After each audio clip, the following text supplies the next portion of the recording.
Whatever I do, God rewards me highly. Because I'm here, somebody who just, nikienda kwa simu itakuta, somebody from America has called or has sent some money and say, I want to serve God with you. Umeona? I watched your program. Kama sasa kuna nipuli chini gani tulifanya ni ya kesha. Mtu ananipiga simu anasema, you really did it. It was powerful, it was strong. And for that matter, I'm sending 100,000. You see, because I did not use it as a talent, I used it as a gift that God gave me to do His will, and out of it, God has manifested through it, so that His work can go. So when you entirely put your whatever God has given you in, God will reward, will cause people to come and stand with you, will cause people to come and be part of you, will cause people to come and be part of you. Hata ukirara, God will send people to come and help you not to sleep, because it is very important. If you use usingizi kama gift, God will still reward you. But and that is the most important. Today I want to look at how tricky is it, and how the other side of the devil, by using the gifts that you have. Because it is true. Also, the other side, work on a talent. Kwao talent is a gift. It's like a gift because they use it to extort, to kill, to destroy. If you look at the book of Acts chapter number 13 from verse 4, Barnabas and Saul were sent on the way going there. Yani, sasa niulize, how many times have you been sent by the Holy Spirit here? Let's look at here. Dorcas, how many times have you been sent to come to the church by the Holy Spirit? How many times, Nancy, have you been sent by the Holy Spirit to come here? How many times have you been sent? This is when you are dealing, and we are dealing with the Spirit of God, and we are dealing in the work of God that God has given you a mandate to do. It is the Holy Spirit that controls. It is not that I am supposed to be here 6:30. I'm supposed to be here every Sunday. I'm supposed to be here every weekend. No. It is. You are not supposed to be here. You are supposed to be where the Spirit of God has guided you to be.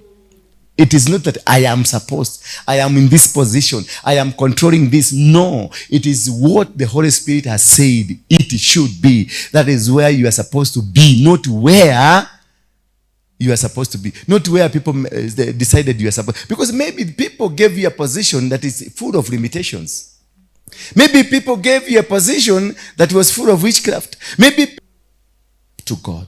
But we don't have a name that depicts the will and the willingness of us, God. Hello.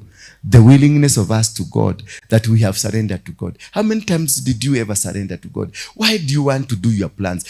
Don't. If you are doing the work of God, He is the master. He's the boss. He's the manager. He knows and He is the Omega. He's the author. And they arrived at Salamis. There, they preached God's word in the Jewish synagogue, them as their helper. You see now, they have gone there, they have found. Bwana Yesu asifiwe sana. Ama mlikuwa nafikiria synagogue haiko kwa Biblia? Now you found it. Hello. And they found, when you are doing the will and the work of God, a helper must be sent. If you see that there is no helper, there's something wrong that is happening with you. There must be a helper. And these helpers are the most fought in the church. Bwana Yesu asifiwe sana. Kuna mangauro inakujanga imekaa ilikuja na ikajipanga kanisani kuzuia helpers. And the helpers are people who are, because there is, depending on which season are you. But if you're in the season of transition, the destiny helper that will come is a helper of the transition. Bwana Yesu asifiwe sana. If you are in a always a destiny helper to keep you waiting for God. When Abraham was going to the mountain, he had 2 boys he carried with them, the servant, to help him drive along the donkeys na kubeba kuni, until alipofika mahali aliambiwa na akakaa chini. And then God spoke to him, akamwambia mlima ndio ule. Alipoonyeshwa mlima, he didn't go with the boys. He stopped them because their time has expired. Bwana Yesu asifiwe sana. He told them, wait for us here. We go worship. So does it mean that they didn't deserve to worship God? Why will he go tell them we are going to worship? Sasa nakwambia digai wacheni kaeni hapa niende nikaabudu Mungu. Are we not part of what we are doing? Bwana Yesu asifiwe sana. So because whatever they were supposed to do has come to an end, so they have to be left there, so that the two of them, they go to worship together. And while they were at the worship, then God manifested himself through whatever they did. Bwana Yesu asifiwe sana. Then when you are doing and being in the plan of God, everything will manifest. Because at some point the son asked Abraham, where is the sacrifice? Then Abraham, without him knowing what he's saying, he said, God shall provide for himself. Meaning the process is a God-controlled process. That is why even what you are speaking is not from your mouth. You are speaking from the Holy Spirit. You are speaking not from the intent of your plan. Because if it was Abraham, he will tell you, you are the sacrifice. But God spoke to him because God knew kabusi kamefichwa kwa kichaka. Then as he was about to kill the son, he was told, stop. Turn nyuma yako. He sees a sheep. Because it was a plan. Because you read the book of Genesis 22. After these things, God tested Abraham. So whatever we are doing here today, it is a test, Shiko. It is not how you please me. It is not how you please Anne. It is not how you please Nancy. It is a test. You waking up in the morning and being in church this time, it is a test. Because there is a position that God wants to give you. God giving you a position to be operating in an office like in church here. If he has given you a position, it is a test. If I come and tell you today, I want you to usimamie mahali, ni Mungu aliniambia, mimi sijai kujiambia. I have never told anybody. Bwana Yesu asifiwe sana. I have never told anybody from my thinking that Charity simamia mahali fulani. No. I can't tell you. I can't, because this is not, until nilikuja kujua this is not my work, it is the work of God. Niliwacha kiherehere, maana nilikuwaga na kiherehere kama David. So wakati niliwacha kiherehere, basi I graduated. Hata yeye atamachua, ataelewa kazi si yake, atawacha kuchukua machuma, manyundo, majebe, anabeba chuma, nyundo, jebe, panga zote ameweka wapi? Sasa unashindwa atatumia gani, awache gani? But the time you realize that the work of God inaendaka na marogo. Bwana Yesu, kuna kirogo inahitaji paga, kuna kirogo inahitaji jebe. Na every kirogo utapata tool of that kirogo is there waiting for you. That is why when they went, they found John waiting for them to help them. John was not with them when they started the journey, but John was waiting for them because John had been prepared. They are a servant of God that are coming. When we went to Eldoret, somebody confessed to me, just called me yesterday night, that they were called, and women, a group of women, intercessors in Eldoret. They were told to go to the mountain and pray. There is a visitor who is coming to the town of Eldoret to go wamushikilie, maana kuna kitu ya maana nakuja kufanya Eldoret. We didn't know. She just called me when she saw it. Na yeye hakujua visitor ni nani. Wakati ameona kwa Dora Digira wa Dora ameona what we did, that is now they called me to tell me that they had been told waende kwa mlima Mount Elgon, waende wakasustain maombi kwa sababu kuna kitu ambacho kuna mgeni waliambiwa, kuna mgeni anakuja. But they were never told mgeni ni nani. Bwana Yesu asifiwe sana. So walienda kungangana kuombea mgeni. Na sisi hapa tunangangana na David tukifanya nini? Tukivuja madhabahu. Hatuelewi. Wakati wa kuvuja madhabahu nikivuja, nikaambiwa ita wachungaji. Wale ambao tulikuwa tumenunulia breakfast asubuhi, hakuna hata kamoja kalikuwa kwa kiwanja. Kulikuja wengine.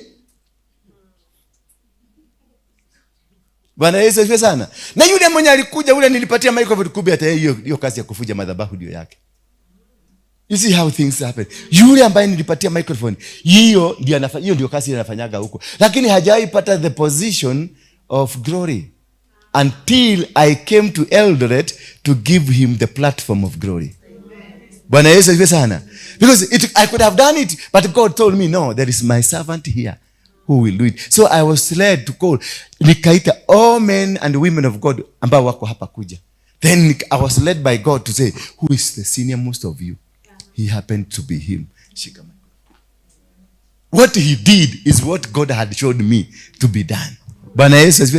When you do exactly, because God is not man that he should lie. God gives you everything that you need for his mission.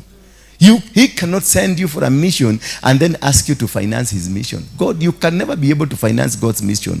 And God gives you a time limit of something. And gives you ile kazi na nalete watu. Atalete Agnes for job A to C. Then Charity from C to D. And from D, there is every positioning of persons in every move of God. Bwana Yesu asifiwe sana. So ukiona kazi yako umebadilishwa, ni ume-expire. Na ukiendelea ku-expire, either utanuka ama utaharibikia watu. Na ndio unaona watu wameanza kuwa irritating. They irritate in an organization. It's not that they are bad. They are still good. They're the same people yesterday. The person you loved. But because ako on expiry date, sasa ukikunywa, utagojeka. Yeah, because ame-expire. Ukiendelea kukaa kwa praise and worship na ume-expire, utaanza kuirritate, utaanza kuvunja, kuharibu ile kazi mzuri umefanya. Unanielewa? Utaharibu ile kazi mzuri. Ukiwa kwenye ushering na ume-expire, utaanza kuharibu ile kazi mzuri umefanya. Ukiwa kama ni kazi umetumwa mahali na Mungu, overstay, watu wataanza kukureject. Because you are supposed to lay the ground, and once you lay the ground, you move for somebody else akuje na yeye take position. Then you move for somebody else to come and take it. If the work of God is moving and moving and moving according to the plans of God. Verse 6, please. So, they traveled all across the island until they came to Paphos. You see now, they never preached hiyo town ya kwanza. They continued with the help of who now? With the help of John.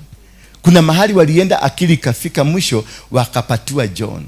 So John was to lead them through the island of and they came to Paphos. There they met a Jew. Now look here. There they met who? A Jew. Why was John coming in?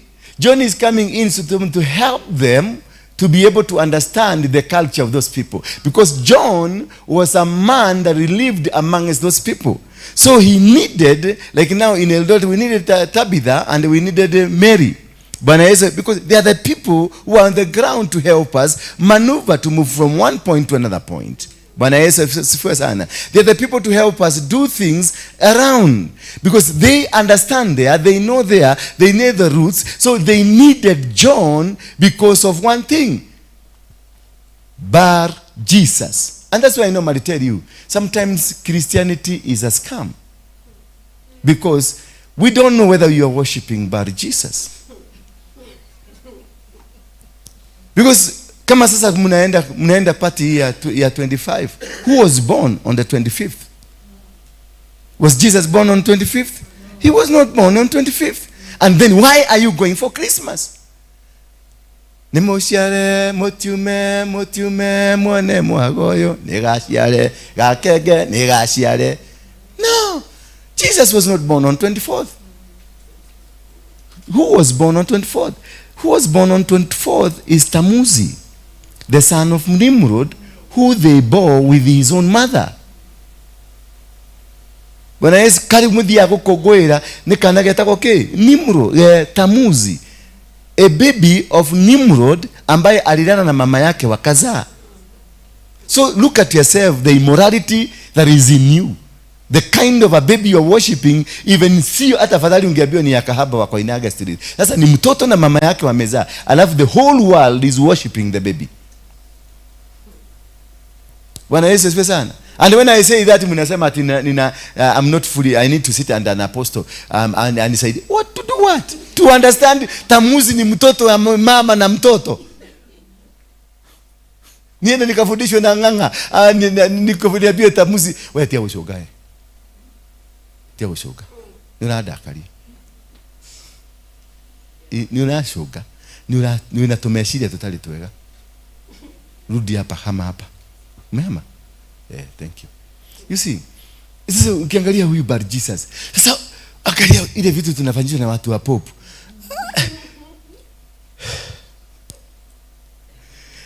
Pope mwenyewe, hebu angalia the cross of Pope. Have you been keen looking at it? It's an inverted cross.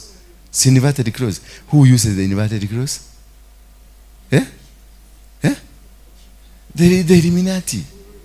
Sasa nikiogelea hivyo nikisema this is a scam. Na huyo ni fafa mutheru. Ni fafa mutheru.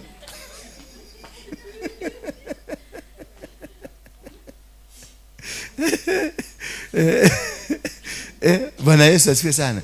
So nikiambia watu this could be a scam, let us reinvent ourselves and ask ourselves, could we be worshiping the wrong God? Could God be wanting us, this is a generation now that he has selected to bring back the glory of God, to bring back the people back to him? Because sometimes we lost the 400 years of the children of Israel. They thought they were worshiping God. Hiyo miaka yote 400 walikuwa nafikiria ni Mungu wanaabudu. Mpaka wakati Musa amekuja, ametenda miujiza wakashindwa. Huyu na hii ng'ombe, kwani kuna tofauti? Mpaka si walikuwa wamekataa. Wanamwambia tuache sisi. Sisi tuko sawa. Kwa sababu kuna kitu ilifika wakaona, huyu mtu ni kama anafanya. Wengine wakamuita magician, wengine wakamuita vitu vibaya. But until they came to know that this is God. The time they discovered that this is God in Moses, now they started now coming together. And God gave miracles to Moses so that he can cause them to understand that indeed God was speaking. So they traveled all across the island until they came to Paphos. There they met a Jew named Bar Jesus. He was an evil magician and a false prophet. But is Bar Jesus. Let's go to verse 7 and understand now. I want you to understand. He was an attendant of Sergius Paulus, the governor. So this man was not just an ordinary man. He was a representation of a government. Just as we call wakati wa Paulo na Sila, wale walikuta kale kamama, kalikuwa kana wairitate, wakatoa mapepo, serikali mzima ikakuja. Baka magistrate ikakuja, baka wakafugwa, because this woman was a servant of a group of people. This Bar Jesus ni wa governor sakaja. Bwana Yesu asifiwe sana. Paulos was a man of understanding. Just understand. He was an attendant of Sergius Paulo, the governor. Sasa sikiza statement 2. Paulos was a man of, so he is not just an ordinary man, but a man who's wise, a man who is clever, a man who has brains. He's a man, his description yenyewe kwa Paulo was a man of understanding. So the kind of the challenges we are facing on earth are not just ordinary challenges, are not just ordinary things. When you come here and you are given a position of praise and worship, it is not ordinary. When you are given a position of being a pastor or being a representative, see, just an ordinary thing. There's something unique that is in you that is not in other people. This man, Paulo, was a man of understanding. He knew, he could understand. Utakuja utamwambia kitu kama yes. Na ukitaka kujua mtu wako na understanding, habishanangi. When you find a person composed, how do you know a person who is of understanding? This person is composed. He doesn't get irritated quickly. Yes, they get irritated. Irritations ni kawaida, it's normal. Hata Mungu anakuanga irritated, but they are composed. Utakuja msema, hi, yes, how are you? Have you been? So unakuta ni composed. Unaanza kumpatia story, ananyamaza tu, unasikia okay, I hear you, I understand. Because they are slow to making decision, but they are perfect in their decision. Whatever he says, it is perfect, because amechukua time ya kukusikiliza. Bwana Yesu asifiwe sana. Amechukua time, amekusikiliza vizuri kabisa na amekuelewa. So wakati wa kurelease maneno yake, ana release kwa wingi wa kuelewa. Lakini sasa wengine, we don't even want to digest whatever has been told of us, but you want just to make a decision very fast because you think you're a boss. The bosses are slow to making decision. Bosses, if you don't know a genuine boss, a person that have been sent by God, that he has an intelligence of God, wanakuanga pole sana, he was slow in making, but akimake decision yake, it is perfect. Therefore, he sent for Barnabas and Saul. You see the governor, Sakaja, ametumana because he has heard there are men around the city. He sent for Barnabas and Saul, and he wanted to hear God's word. Hello? Do you want to tell me this man wanted to hear the word of God? No, it's not the word of God, but he used the word of God as a tool to bring them, because he knew these men are from God, but he wanted to understand, hii ni mungiki ama ni nini? Ni watu wa Mungu. Bwana Yesu asifiwe sana. That is the knowledge that people that are in leadership, they have. If you're in leadership, you need to use trick things to bring those people, so that before you start fighting a person, understand that person. Know this person. The moment you are able to know the person, you'll be able, mwanamke mwambie, no, I can love you. I love you. You're so amazing. You're so wonderful. Ndio atakulivilia huyu. Huyu na yeye mvurute, weka huyu kado. Sasa tembea na huyu. Chukua contact ya huyu, na yeye tembea na yeye. Huyu atakufunulia nani? Huyu. Sasa by the end of the day utapata ni cheni ya watu 20. Sasa usilipue, kama ningekulipulia hapa ningebakisha nyoka ingine 19 na zingekuja nao differently, manifesting differently. Bwana Yesu asifiwe sana. So you have to know all the snakes. Kama ni green mamba, ni puff adder, zote unaziandasana, unajua. Sasa unajua hii na hii na hii na uliwagwa na hii dawa, hii na hii na hii na uliwagwa na hii dawa. So unaenda unanua dawa zote kwa pamoja. Siku ya kulipua ni ngapi? Moja. Wakati hakuna ingine itasaidia ingine. You have to be brainy. That is what I'm telling about leadership. Si kifua. Leadership si kifua. Si nyinyi wote mmekuja hapa na ukora. Kuna mtu alikuja hapa akiwa mtu genuine? Hakuna. Wewe ulikuja hapa akiwa mkora kivyako, huyu alikuja akiwa mkora kivyake, huyu alikuja akiwa mkora kivyake. Kila mtu hapa amekuja na kitu kalimulete hapa. Bwana Yesu asifiwe sana. You have to be crafty, you have to be clever, you have to be smart. Bwana Yesu asifiwe sana. So this man, but Elmas, the evil magician, opposed them. Because he knew ninaenda kujulikana. But ukikuja, atuwe ni boss wa Besima.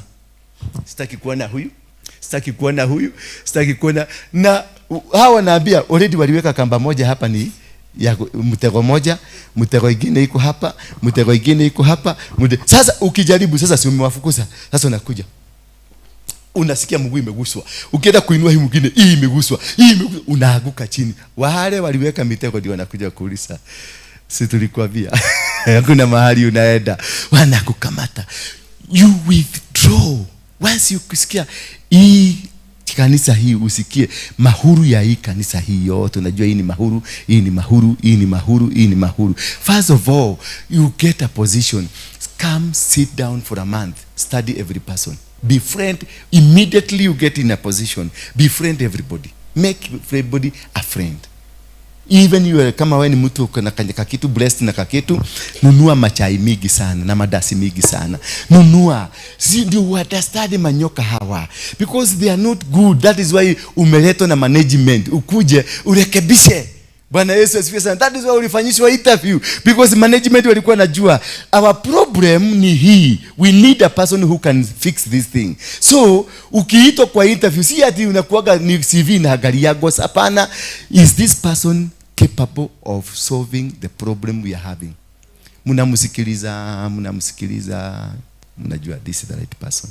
Now how do we do it? Wacha tumuone ata handle aje the first case. Sasa anaenda na kiherehere, unasikia amelipuliwa, mnakutana naye kwa street akisema nimeresign. Maana alichomwa, alikutana na mahuru. Sasa tena unamrudishia mahuru ingine, because unamwona si mtu wa kuachilia, ni mtu wa kushikilia. Kwa sababu ni venye hajakuwa na knowledge kama hiyo, ni mtu wa kushikilia. Sasa kuna mtu unaachilia na kuna mtu unashikilia. Bwana, si watu wote ushikiliwa, ni kuna mtu wa kuachilia. Ukinamwambia sasa wewe enda sasa, kwa maana kazi yake imeisha. Lakini kuna mtu unaona huyu nikaweza kumweka vizuri, tutaenda ama tunaweza kuenda mpaka tumalize safari. Bwana Yesu asifiwe sana. So but Elias, the evil magician, opposed them. The name Elias means magician. Kwa nini? Because alijua hawa watu ni wa Mungu, watatoa siri zangu. Bwana Yesu asifiwe sana. So ukiona mtu ukiingia kwa organization David Wito waje kugirelelio heno rogiwe kodo kuliko. Ukiona watu wote wanakuzuilia kuingia, kuna nini? Kuna uchawi ndani ya hiyo nyumba. Ni wataki ujue, na kwa sababu wanaona uko na capability ya kujua.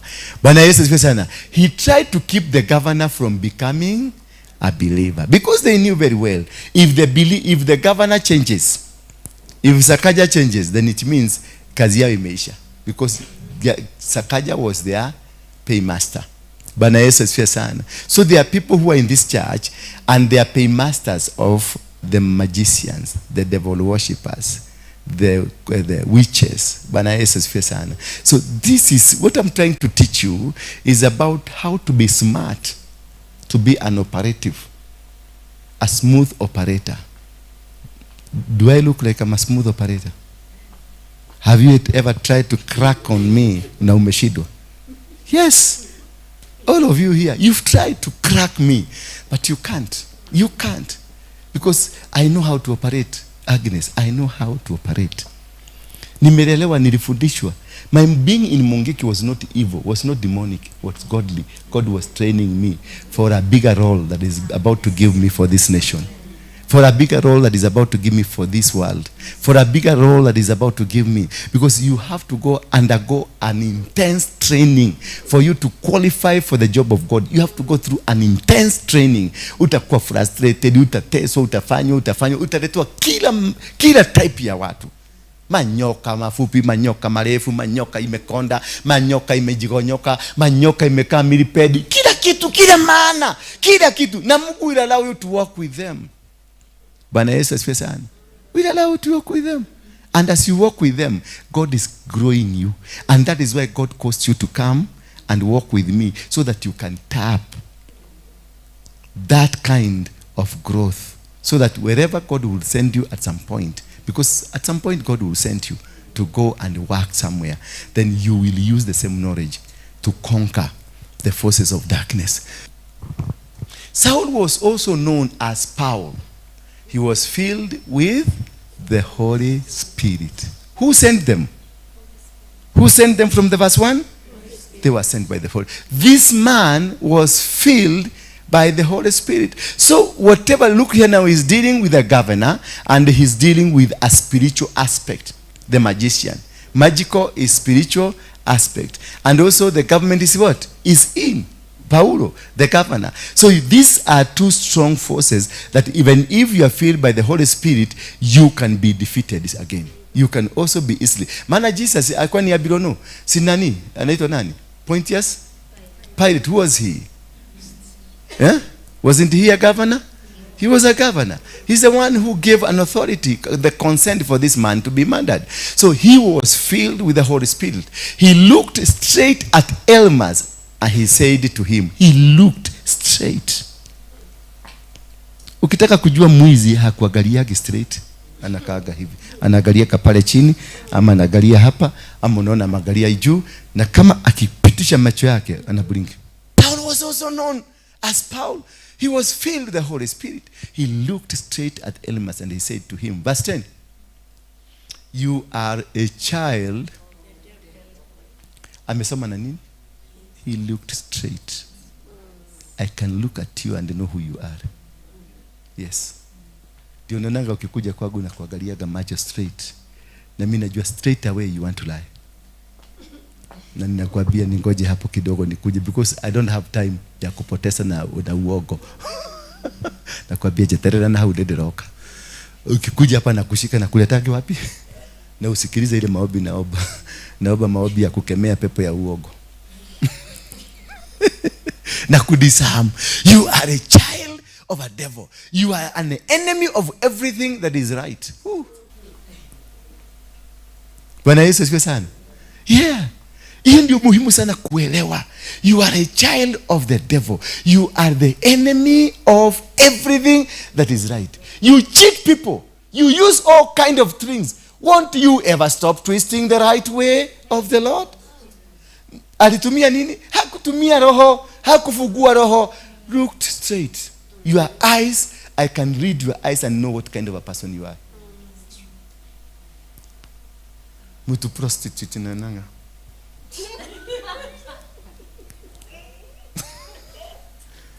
Tima hoya mamure. Hakuna ndio ikini. Sasa namwambia kuna kitu kingine ulikuwa unataka tuombe.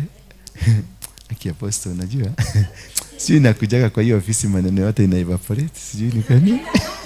Kwa sababu hakuwa alikuwa anataka tu kukuuzia because through eyes pants za prostitution zinarushangwa through eyes. Bwana Yesu asifiwe sana. Nikitaka kukutongoza nitakutongoza kwa macho yangu. Nikitaka kukukamata nitakukamata kwa macho yangu. Watu hukamatiwa kwa macho.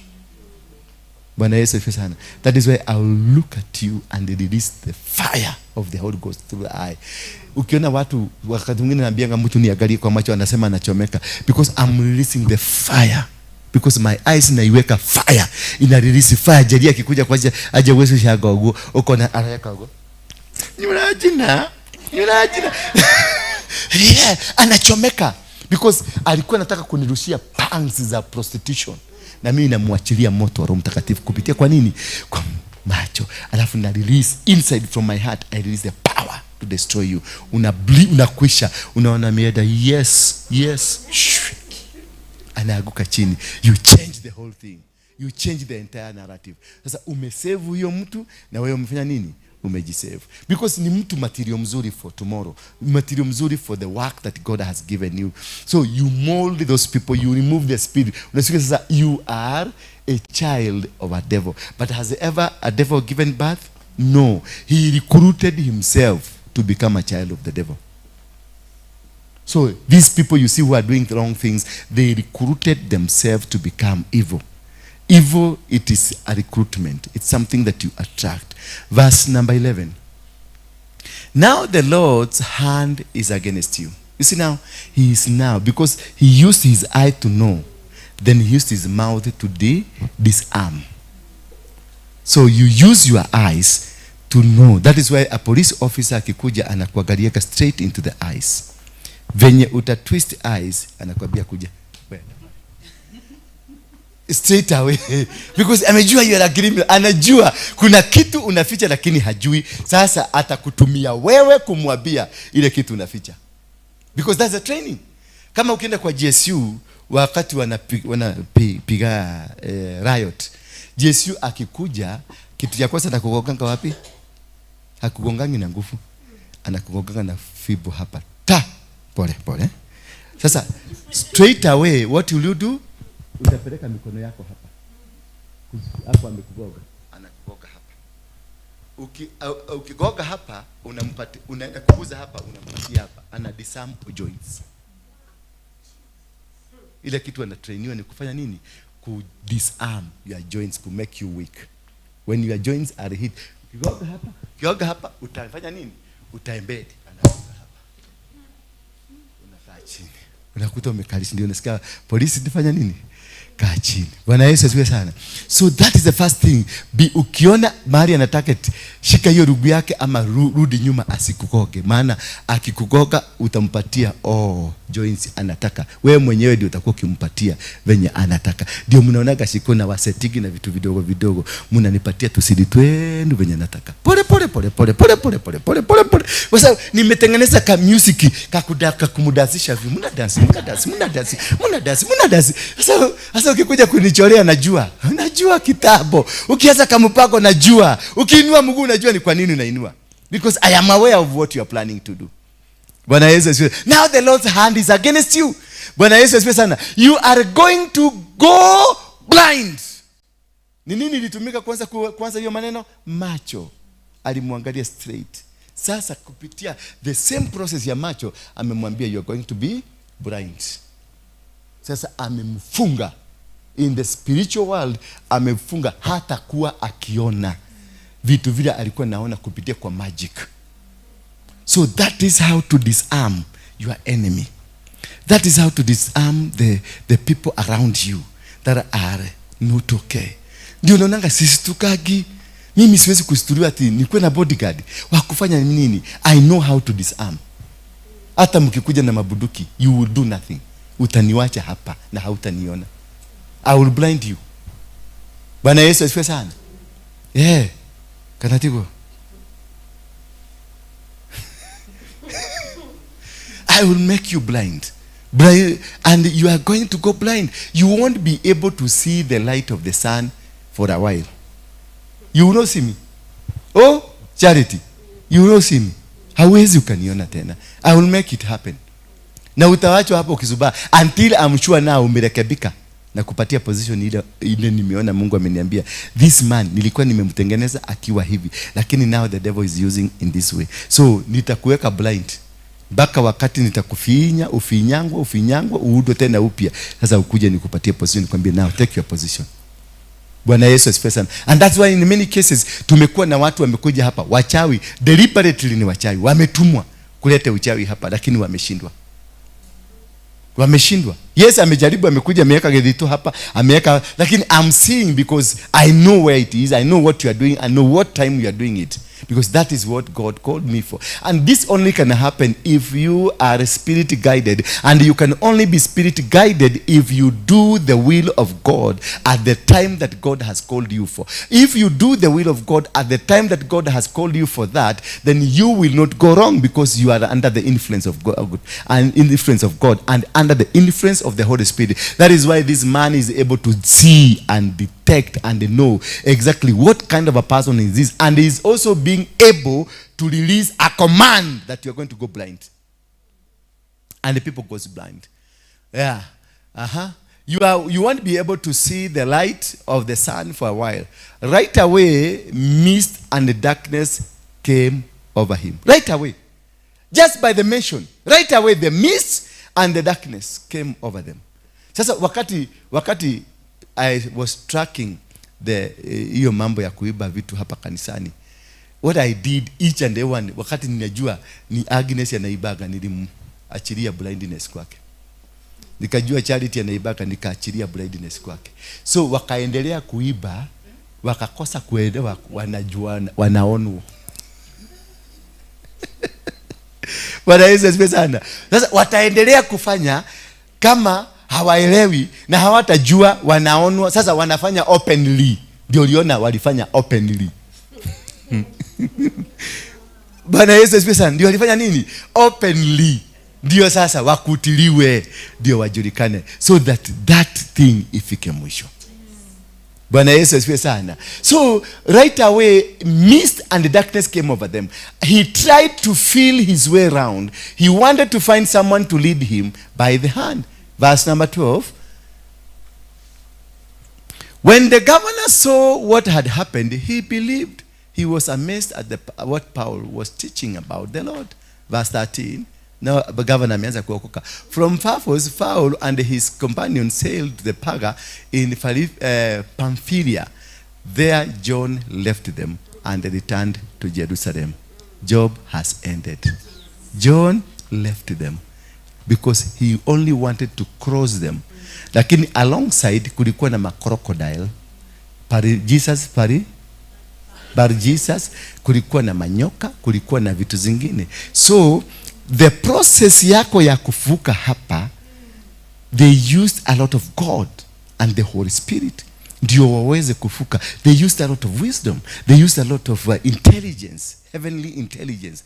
Walipovuka wakaenda, hata governor amejua, they didn't meet the governor, lakini walivuka. Immediately they did whatever they did, they crossed over, they went to another town. And that is where the job of John came to an end. He returned to Jerusalem because a new dispensation has started. Bwana Yesu asifiwe. Kuna tutabia lazima sasa muache, because John has gone back.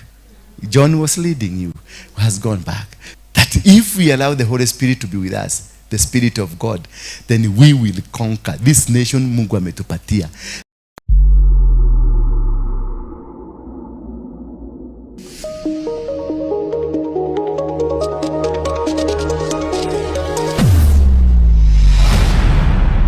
Bethel Clouds TV, empowering